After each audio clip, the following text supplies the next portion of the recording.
Hey everyone, it's Rob B with Rob D, and you're listening to the Property Podcast. And I'm really excited about this episode because these books that we're going to talk about today, and most importantly, give you the lessons from these books, for me, are the three most important books that you can read on investment. In fact, if you read these books and absorb the lessons, I think you'll be well set and well placed to create wealth for you, your family, and others you care about long into the future. They're that good.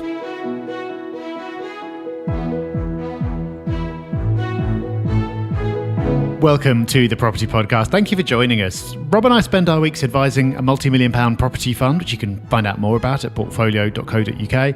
But the podcast is where we get up bright and early on a Monday morning to record these episodes to share the knowledge that we've gained along the way. And we share that for free because we love learning and we love sharing, and ideas can be really powerful, just like the books that we're talking about today. Like Rob mentioned in the intro, the right book really can change your life. And we're going to share a few of our favourites and their key lessons today. And make sure you stick around to the end for Hub Extra because we're sneaking another recommendation in there as well. So, time for our news story of the week. And the news really has to be the budget. Now, we're going to cover this in more detail next week when we do our market update. Make sure you listen next week because the market updates are super popular and we cover everything that's happening in the market in and around property. And obviously the economy is a big part of property. And the budget, or as they like to call it now, the spring statement, really does impact the economy, or can do. And some of the big things that have come out from that is, yes, fuel duty's been cut by 5p, which I'm sure everyone will welcome. There's been a pledge to cut the basic rate of income tax. While that sounds good, it's a pledge at the moment. Let's hope they deliver on their pledge because, believe it or not, in the past, politicians always haven't delivered on their pledges. I know, if you've probably just spat your coffee out listening to that. And something else that caught our eye was inflation predictions, because the annual rate of inflation at the moment, according to the government, is 6.2% in February. Now, I think that's debatable because it depends on how you measure inflation, but they think it will average out at 7.4% for the rest of the year, but peaking at 8.7%. So that alone is worth a bigger discussion. So make sure you join us next week for the market update because inflation is huge at the moment, and I think they're watering down those numbers. So to hear our thoughts on that and how it's going to impact you as a property investor, make sure you join us next week. A bit of exciting news on portfolio now. You may remember a few weeks ago in episode 470, we recorded a podcast from an incredible penthouse.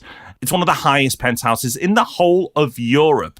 Now, it's good news and bad news. The good news is we've now completed on that property and within days, a tenant moved in. So that's great news for portfolio, but not so great news for Rob and I because we had aspirations of that being our regular podcast venue. So no more podcasts, at least in the short term or medium term, from that beautiful penthouse. But if you'd like to go and see that penthouse and get visuals of it, because it is absolutely stunning, make sure you check out our YouTube channel because we recorded on video that podcast. So head to the Property Hub UK YouTube channel where you'll be able to find that video. So check it out. It's incredible. Make sure you subscribe while you're there. And also a quick thank you to all those who've joined the waiting list in the last few weeks. We lowered the minimum investment amount, which is a big thing for us, down to £5,000. And loads of you joined the waiting list, which is awesome. So thank you so much. If you'd like to find out more about Portfolio, head to portfolio.co.uk and there you'll get more information and you can also find the waiting list. We love a good investment book, and we know from experience that listeners of the Property Podcast do too. Every time we talk about books, people get very excited. But I also know that being recommended a book can be tricky because it's very quick to recommend a book, but it takes some time to read it. And I've got an absolute stack of books. It's a virtual stack, admittedly, it's all on my Kindle, but I've got an absolute stack of books that I've had recommended to me that I haven't got around to. So in this episode, we're going to do two things. We're going to share three of our favourite must-read investment books. And in the course of that discussion, we'll try to inspire you to bump them up your reading list. but we're also going to share the key lessons and insights from those books. So even if you can't get around to reading the book yet, or you never get around to reading it, you're just not a reading person, you can still make use right away of the lessons that we have absorbed, taken in, and actually make use of in our business and our lives. So Rob, let's get started. And we're starting with a book that I've admitted this on the podcast before and haven't corrected the situation yet. I haven't actually read, but you have, which is fortunate. And it's called The Richest Man in Babylon. I can kind of understand why you've not read it, because there's nothing that we're going to talk about today in terms of the lessons that you're going to go, oh, that's new. But you know what? I think that is true of all the books that we're going to cover. A lot of it is common sense, but it's just great to get those common sense lessons in. And I know you would be considered an advanced investor now, Rob. I know you wouldn't refer to yourself as that, but you are. And therefore, this might be too basic for you. However, I still think it's worth the time to read it because I think it's a great book. And I think it'll actually help you help others by reading the book because it's just great lessons put in a very simple way. So if you're listening to this and you are an advanced investor, I would still read it because one, it's short, you'll blast through it in no time at all. It's actually really readable. Not all investment books are. It's actually an enjoyable read that you'll get through in no time at all. It's always good to go over the fundamentals again. The way the book is put together, it's like Bible stories in a way. It's written in a way that makes it really easy to absorb core lessons. And this book, I think, is probably the book I've gifted more than any other. It's close because there's another book in this list which would be up there as well. But for anybody who wants to get into investments, anybody who wants to better their financial situation, I always give them this book because I think, well, there's a decent chance they're going to read it because it's only small. And if they can absorb these core lessons, then they're going to be so much further on as an investor once they start implementing a few of them. So let's not tease anymore. Let's get into some of the lessons. One of the lessons that it talks about, Rob, is paying off your debt. And this is general investment advice. This book's really old now, but the general investment advice of, paying your debt off first is sound advice because your debt often will have, high interest rates, whereas you'll struggle to out-invest the interest rate you'll be paying on your debt. So it's a basic piece of advice, but not many people follow it, and they really should. Yeah, it's a funny one because actually we hear quite a lot from people on Ask Rob and Rob or separately sort of saying, I've got this debt, should I pay it off before I invest? And they're asking the question. And then I'll often go back and say, well, what return do you expect to make from your investment and what interest rate are you paying on your debt? If the interest rate on the debt is higher, you're clearly better off repaying it. And they go, oh yeah, never thought about it like that before. So clearly it's a basic lesson, but one that isn't natural. You do need to be exposed to this concept first. I'm interested though, Robin, how you kind of balance that with mortgages though, because if you've got mortgage debt, which is very cheap and you might actually want more of it, especially in the conditions that we're in at the moment, and you see people get overly fearful of debt. So it's probably quite challenging to find the right balance and come to a healthy attitude towards debt, which is probably somewhere in the middle. Yeah, absolutely, Robin. We talk about how leverage is one of the greatest gifts of property investment and why it makes property investment so compelling. And it's not just the use of debt, but it's actually how your debt is written off over time by inflation. But that's a lot more advanced and this book is just about the basics. So it's things like paying off your debt first. Then it recommends saving 10% of everything you earn, but it also talks about paying yourself first. So you, at the beginning of any payday, take that money and put it aside straight away. You just funnel it off. You don't wait to the end of the month to see what you've got left, because chances are most people who operate that way won't have anything left. But if you pay yourself first, take that 10% of your income and then funnel it off into investments, which is what it talks about next, then you will do a lot better. Forcing yourself to do that will make you a more disciplined investor, because that 10% it tells you to funnel off, it also recommends that you invest. So you save to invest. So many people in society stop with the savings. In fact, so many people don't even do the savings. But then the next level up is people then save. But then unfortunately they stop there, and saving isn't much better really, because your wealth is eroded. Well, it's not even wealth, because you don't accumulate wealth because it's eroded by inflation. And what this book says, Rob, is take the 10%, but immediately invest it. And although it sounds super basic, that actually, if you follow it, will put you way ahead of probably 95% of everyone else in the country and in the world, because most people do not do that simple principle. No, we're really used to this now, and it just kind of feels natural. But I actually remember reading that concept of paying yourself first in another well-known investment book, may get mentioned soon, who knows. I remember reading that for the first time, and it was kind of like, it was a real like sort of bolt from the blue for me. Like, oh, wow, yeah, that makes complete sense, because I'd already been through years of thinking, oh yeah, I should do this, but then somehow or other there never seems to be the money left over. So I was lucky enough to read that in my early 20s, and it had a real impact, because it is so obvious when someone points it out, but it's just not something that you naturally get to on your own. So that's great. Rob, if you could share one more lesson from The Richest Man in Babylon, what would it be? I think it's just taking that one step further, which is when you make those investments, reinvest the return of those investments to compound everything. So it talks about compounding your investments, which is if you, let's say you make 10% on your investments. So if you put £10 in, you make a £1 return. Invest that £1. So you've then got £11, and then you'll make £1.10 next time, 10% return, and invest that. And it talks about the power of compounding. Again, such a simple principle, compounding. But again, to us, it seems like second nature. Like you said, we just talk about this stuff all the time. We've done it for so many years that it feels natural. But most people don't get that as a concept. That snowball effect of compounding everything you earn into a bigger and bigger snowball until it becomes a significant number. Yes, it starts off slow, but wow, the power of compounding over time is so vast. And I recommend anybody who wants to kind of understand this is go on YouTube and type in something like the power of compounding, or just Google to read a blog on it if that's what you prefer, because the illustrations that people can put out there to show you the power of compounding your investments and your savings over time is vast. It's a real wealth game changer. And this book talks about it, like it talks about all the other lessons. But I really do hope that if you do pick this book up, or if you're listening to this, that you really do take in these lessons, because it's simple stuff, but not everybody implements the simple stuff. Maybe we'll talk about more of that at the end. But let's move on to our next book, Rob, because it's a book that we both read, fortunately, and we both really like. It's a great book, bit of a cheesy title. We've recommended it before, but it is in the top 3 for a reason, and it's Millionaire Fastlane. Yeah, I'm pretty sure it was you that recommended this book to me in the first place. And clearly I valued your opinion enough to see past the cheesy title and the fast car references that kind of are through the book. And I'm glad I did, because it is a really, really great book. And one of the things that I like about it is that it's not giving you the basic investment advice that we just talked through. I think you absolutely need to know the basics, and you need to understand that and know what that looks like before you can deviate from them.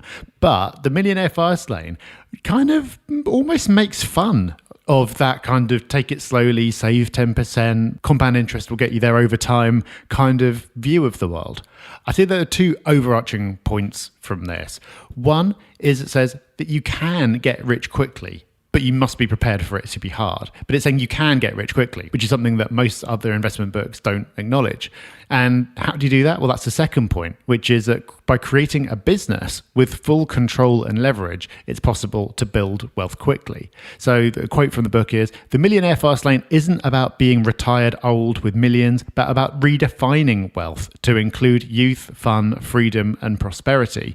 So I think, Rob, what it's basically saying is that you shouldn't just sacrifice today for a better tomorrow, which is basically what you have to do if you're taking the slow and steady approach. But you should do some things that are risky and hard. But by doing those things and doing it in a way that's fun for you, you're actually able to make money faster and have money while you're still young and can do something with it, which, let's face it, is a very appealing idea. It is. But I think for those people listening who've not read the book getting super excited, quickly does not mean days, weeks, or months. I think that's important to establish here. Getting rich quick is possible if you have the right definition of quick. It is years, and it might be multiple years. But there are people on the internet who try and make you believe that if you follow their courses, you can do it in weeks and months. That's not the case. But you can do it in years. And it's also what your definition of rich is, right? You know, that means very different things to every single one of us. But can you create a significant amount of wealth that will change your life over years? Yeah, you can. And the main concept of the book, Rob, there's lots of concepts and there's lots of lessons, but the kind of main concept I took from the book is do something that helps you create decent income, which often is a business, and then put it into assets. And assets that will return you more money and then increase your wealth. So create a business, funnel it into assets. There's a lot more to the book than just that, but that is the key lesson. And again, sounds simple. And starting a business isn't simple, can assure you of that. Running a business isn't simple. But in terms of a wealth creation concept, business into assets that give you a recurring income is a pretty easy concept to understand. But yet, once again, I know a lot of business owners that have a business but don't have any assets. They don't follow through on the second part. Again, it's a common sense principle that just doesn't always seem to be absorbed. Totally. There is no contradiction here between the lessons of The Millionaire, Fastlane and Richest Man in Babylon, even though at first it sounds like there is. The Millionaire, Fastlane still talks about the importance of investing and living within your means and all that kind of thing. The only real point of difference is the speed at which you can achieve this, and says you can achieve this faster. No, definitely not in weeks or months, but you can get there faster by creating what it calls a business system rather than just by working for someone else. And one of the things that I really like about the book is it's not prescriptive. It's not saying, here's how I made my money and therefore you must do it exactly the same way. But it's also not just giving you like this kind of vague thing about, like, yeah, you should go and get rich quick, which is unrealistic and not very helpful. It actually gives you some concepts about what creates value in business, which you can then benefit from. One of them is rental system. It actually talks about investing in or creating assets that people rent from you and creates a recurring monthly income. It talks about software. Software is an example of that because it is something that has very low cost of creation that you can sell on a recurring basis and you can sell multiple times. It also has this idea, which makes total sense but often gets overlooked, that the more people that you can help with your business, the greater the rewards will be for you. So there's something about the scale at which you operate, and anything to do with the internet is obviously great for that because you can operate at massive scale and benefit a lot of people. And then finally, it makes the point about people, which is really just another point of leverage. If you can create systems that other people run, then it means that you don't have to do it yourself.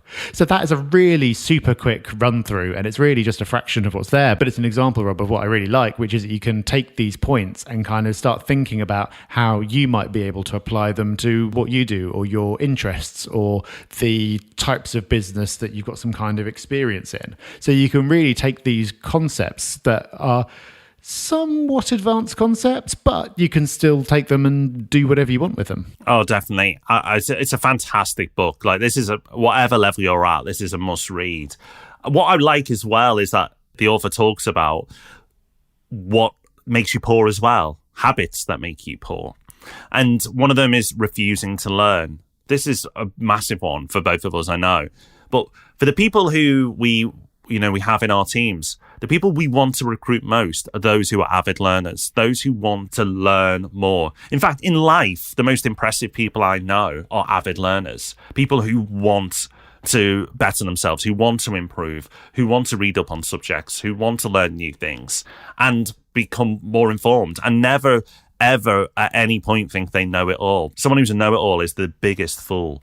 So the desire to learn is huge. But for those people who aren't interested in learning more, and let's face it, if you listen to this podcast, this isn't going to apply to you. So you can take yourself off this list because you are clearly somebody who wants to learn more. But there will be people in your life that just aren't bothered. They're just complacent, like don't want to level up their skills in anything, never mind wealth creation, just anything in life. Those people tend to do the worst in life. And then another habit is seeking to impress.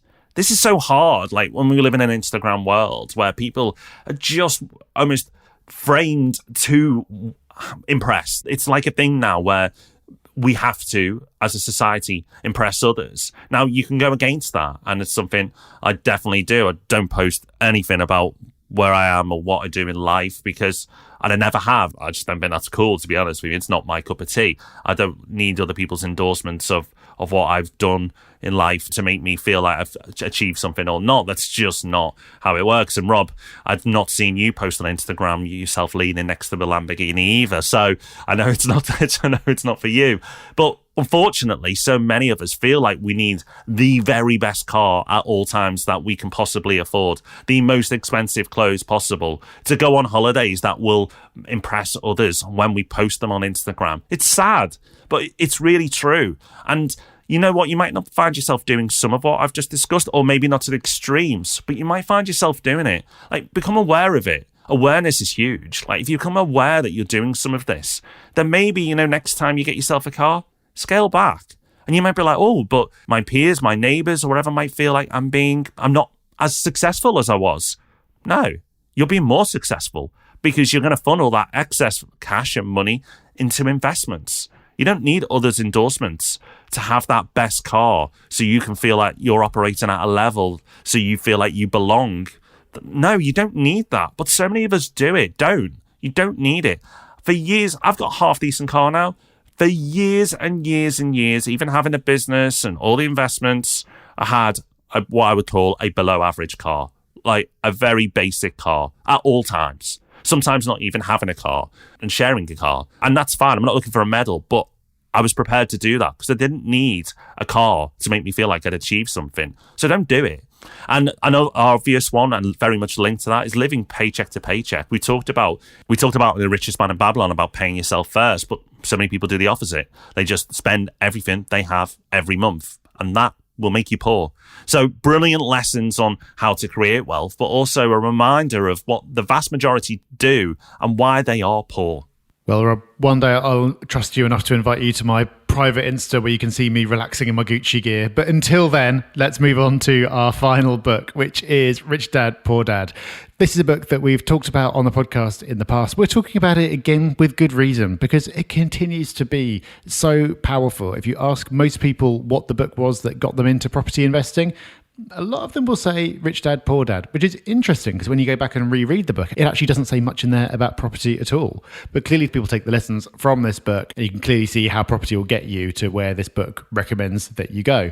Like Richest Man in Babylon, it's a very quick read. It's a simple read. It's a story. It's very simple. And I was talking to someone about this book the other day, and we were saying how it's the simplicity that makes it so powerful. It's stuff that you probably know deep down, or you're exposed to these ideas in other ways, but because it's so simple, it just kind of strips away everything else, and it lets you really take these lessons in.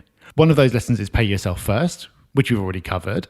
Another of the lessons is actually in contrast to Millionaire Fastlane. It says keep your job and invest. Don't start a company unless you really have the desire to. And I think that is an interesting counterpoint, Rob, because you acknowledged it, which is starting a business is really hard. It's not easy. You don't do it on a whim. It's not all glamour. And I think maybe that is what kind of leads people towards property, because property is something that you can use to accumulate assets, generate cash flow and all the rest of it. But you can do it while keeping your job. And you don't have to go off on this path of starting a business, which for many people is extremely uncomfortable and just not something they want to do. Yeah, it's so hard and it's not for everyone. In fact, it's not for most people. And if we're not looking for any medals here, it's just we're really lucky that we have a few skills that suit running and building businesses. We're not perfect, but the few things that we are good at help with that. But you might not have those few skills. You might be really good at other things, and starting a business could be disastrous for you, and you could end up in a worse position because of it. Whereas if you keep your job, and this is what I like, Rich Dad Poor Dad doesn't say just do any old job, but a job where you can learn. So he frames it in a way that you're paid to learn. Now, I don't expect any of our team to come up and start thanking us for this, Rob, but people who work for Property Hub and Portfolio, they're learning all the time. You know, they're learning about whether it's a REIT, how to source property, how to assess a deal, whatever it might be, whether they're directly exposed to those things or not. They're learning, you know, for the marketing team that are getting answers for the people who ask us questions. They have to go to someone else to get the answer, but then they'll hear the answer themselves and they'll learn. And they're being paid to learn. And that's amazing. But not all jobs do that. And that's not as good. So he talks about being paid to learn. If you can find a job, a role that pays you and you're learning about something valuable as well, like property investment, then amazing. Like, it's a win-win.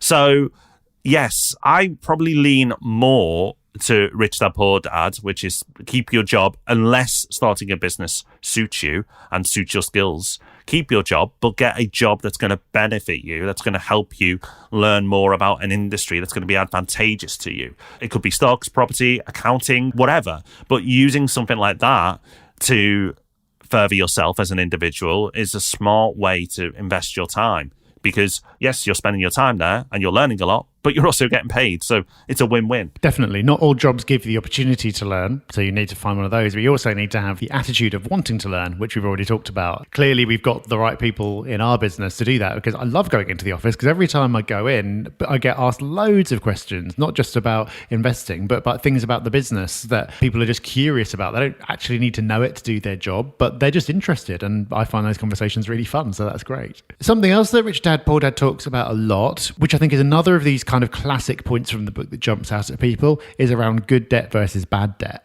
So we said earlier that this is something that the richest man in Babylon didn't get into, but Rich Dad Poor Dad does. He talks about the possibility of using debt as a tool, and that hits home for a lot of people, because so many people grew up with this idea that all debt is bad and you just must pay off debt as soon as possible. Especially people who remember the 70s when interest rates went absolutely nuts, or people who are a bit younger and have got parents who are telling them about that time.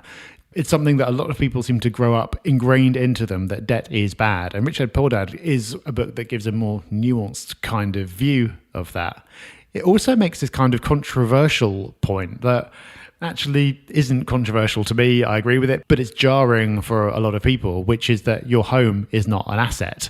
And Robert Kiyosaki's got this principle that an asset is anything that puts money in your pocket each month, and a liability is anything that takes it out. And a home, it takes money out of your pocket. Yes, you need somewhere to live, but there's all the costs associated with living there. And given that many people sort of see their home as their biggest asset, in many cases that only asset, that's a provocative view that certainly gets people thinking when they read this book. And I know, Rob, a lot of people will now be listening going, wait a minute, but my home goes up in value, so surely it's an asset. But it doesn't pay you. You pay into that property every month. You spend money doing it up. You spend a lot of money on that property. And the capital growth in certain years will outperform what you spend. But some years, it'll be less than. And in some years, the property prices will go down. So it's not truly an asset. Listen, there's worse things you could do with your money, absolutely.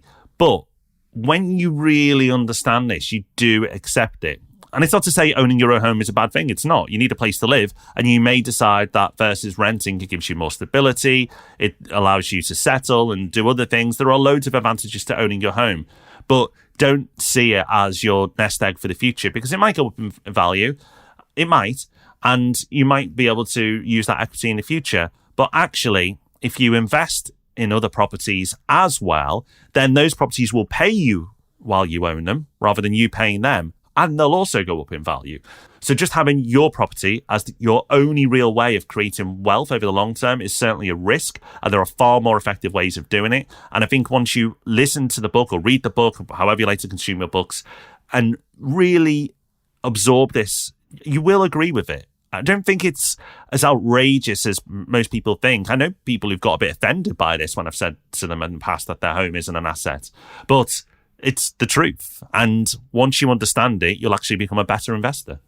You know, the thing with all of these books, Rob, and we said it earlier on, is that most of it, the vast majority, there are some interesting lessons in there, but the vast majority of it is common sense. But the thing is, most people don't apply common sense. I remember reading Rich Dad Poor Dad and going through it and going, yeah, I know that. But you know what? The way it's written down, it helps me really absorb it. There was very little in there that I was like, oh, this is new to me when I first read it way back when. There was a few bits, but there was nothing in there that changed my opinions on investment dramatically. It was just like, okay, these are good lessons and it helps me really absorb them. What is interesting, though, is most people won't do it. And we said that already, but they won't, because they even don't know these principles, because unfortunately they've not been exposed to them, or they just don't care enough to try and bother. If you listen to this podcast, you're already at a huge advantage to most people because you know the lessons. And it's not just the first time we've talked about these lessons. These are lessons we've talked about over many, many years now. You're absolutely right. Like, knowing how to do it and actually doing it are entirely different things, especially because everything we've talked about are things that you need to do consistently over a long period of time. Even the Millionaire Fastlane, it's talking about something that you have to invest a lot of effort in consistently over some number of years. And so it's hard. It's easier not to do it. And that's where I think going back to some of these books can be useful. It doesn't even need to be these books necessarily, but I'd say probably most people have got a book that really speaks to them in some way. Maybe it's about when you read it for the first time. Maybe it's just about the way that it puts an idea across. And reading it once is great. But if it's made an impact on you once, I think it's probably worth going back and rereading and reminding yourself of these principles every so often, because it's very tempting to relax on some of the things that you should be doing, but it's hard and painful to do it consistently. So by going back and reading that book, it can get you fired up again to do what you need to do. And maybe the next time through, you'll pick up on a subtlety that you hadn't done before because you're now more knowledgeable than you were before. So I have gone back and reread Rich Dad, Poor Dad within the last couple of years, and I noticed things that I hadn't done on the first read through because I know a heck of a lot more now than I did when I was in my early 20s. So strongly recommend the books that we've talked about today. Strongly recommend rereading these books if you have done before, or rereading any book that's made an impact on you in the past. But all of that has its limits. At some point, you just need to go out there and do it. So it's time for Hub Extra now, that bit of the show where we give you more. And that's, of course, all backed up by our Friday email that goes out to all property hubbers, which we try to make the best email, the most valuable email at least, in your inbox each and every week. And to get that email, just sign up to the Property Hub website. It's absolutely free. You can then access all the courses, the forum, and everything else. It's the best deal you can do this week. Give yourself that gift by signing up. And of course, you'll get the Hub Extra email. But we want to give you an extra gift now. And I think it's right, that is an extra book. Now, this is a book that I've not read, Rob, so I'm going to pass it over to you, but it seems like it's linked to what we've talked about today because it's called The Rules of Wealth. Yes, we talked about recommendations earlier. This was recommended by Mike Winnett, the amazing Mike Winnett, when he came on our podcast a couple of years ago now. He said that this was the book that had inspired him to actually start his business, which ended up being super successful for him. So I, of course, went and immediately added it to my virtual pile and even took his recommendation seriously enough to actually read it, having added it to my pile.